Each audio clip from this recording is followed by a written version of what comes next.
could go on and speak to things that would glorify me. I could make this about me all day long.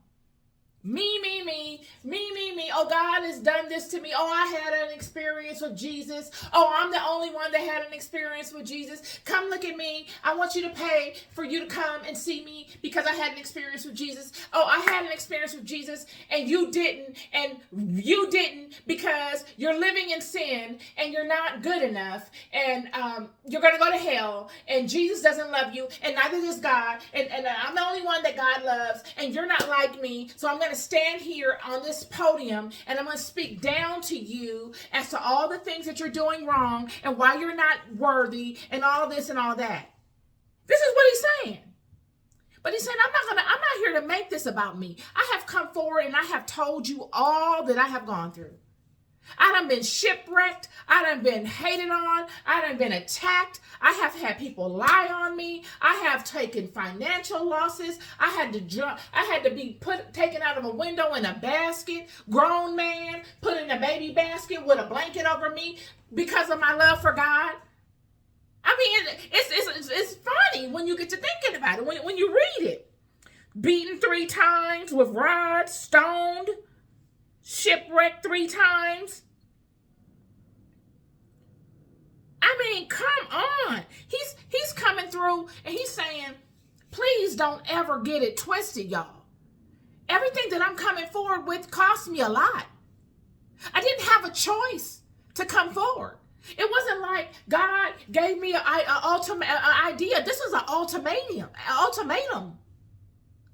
God didn't give me an out in this. And if I didn't come forward, there would have been a penalty on my head. Way more than all of the things that y'all could ever do to me. We're talking about a spiritual. What do you do when God puts something on you to do? The God that created you.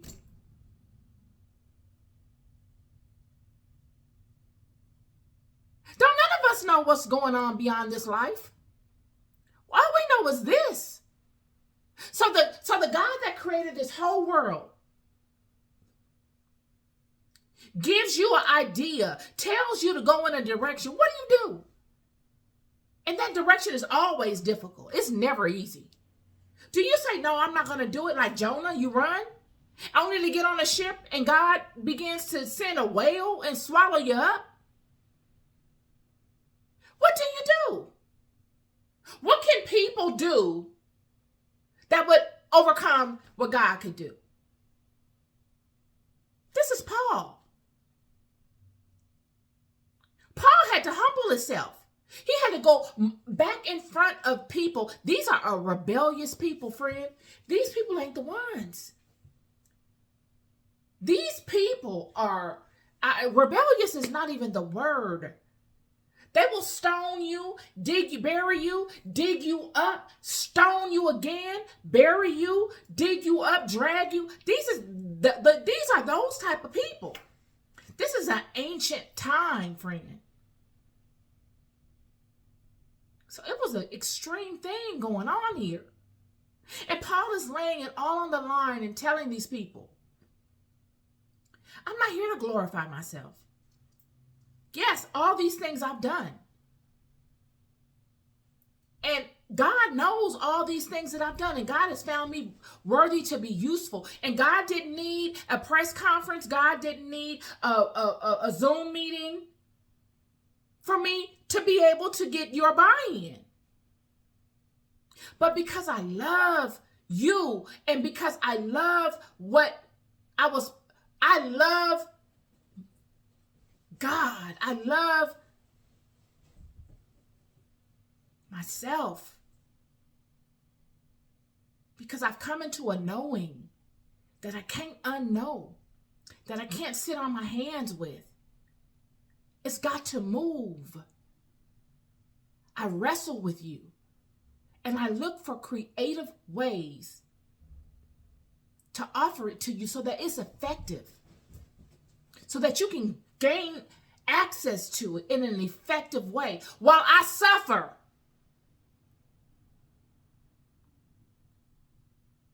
Paul is bringing these things forward through suffering, through his own suffering.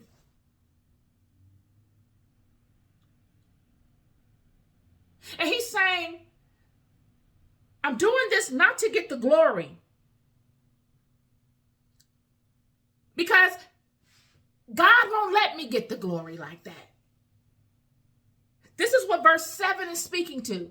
It's saying, he's saying, God won't let me get the glory like that. He's saying, unless I should be exalted above measure through the abundance of the revelations. Just through my experiences, you will want to exalt me because of what it took for me to get through it. It's abnormal. Because when you're going through these types of things, you don't go through them in a group. You go through them by yourself. Unless I should be exalted above measure through the abundance of the revelations, just through the abundance of my revelations, being exalted above measure, there was given to me a thorn in the flesh. He's saying, should I have been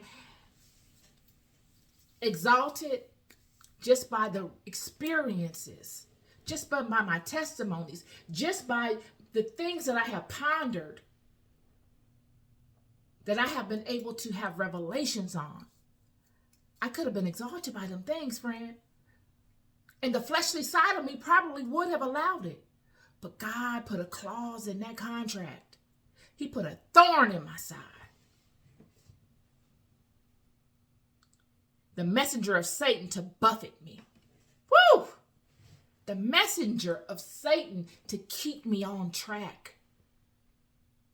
To keep me in that critical space where I take nothing for granted.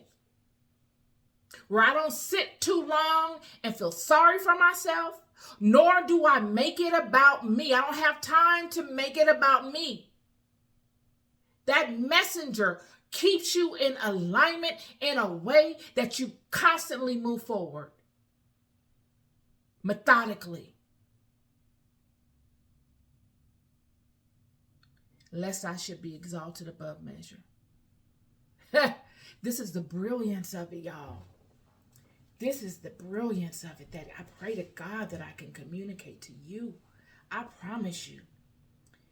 Yo, that right there is a conversation for the books.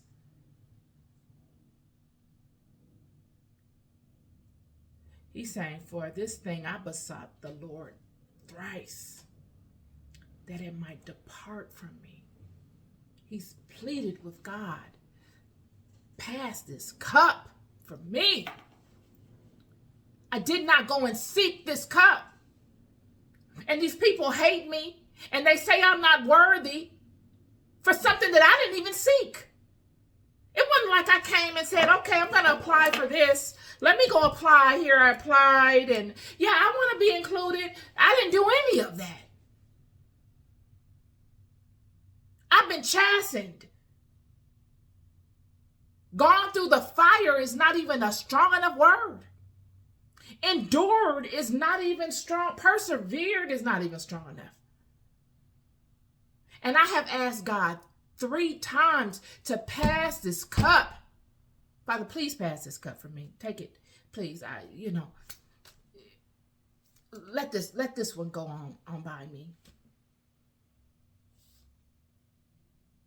And he said unto me, my grace is sufficient for thee, for my strength is made perfect in weakness. If this is not the symbionts, if this is not knowing your role as the vessel, if this is not knowing you are not in control of nothing, none of us are in control of anything. Yet if you really seek out that thing to control, it will make you think you are. We're all being orchestrated by a grand hand here. All of us are playing a role. You think it's you. That's because you haven't paid attention long enough. You haven't paid attention to you. You think it's you, but who are you? What is that thing that animates you? What are those voices that speak to you? Yeah, those voices. Because many of us say, oh, she talking about some voices speak to her. Yeah, you got them too. Every last one of them. Every last one of us have voices that speak to us. That voice that comes when you're afraid. That voice that comes when you're happy. That voice that comes when you're confused. That voice that comes when you get an idea. That voice that comes when you have a epiphany. All these many voices, what are they? Have you ever thought of that? Or is that just all you? Okay.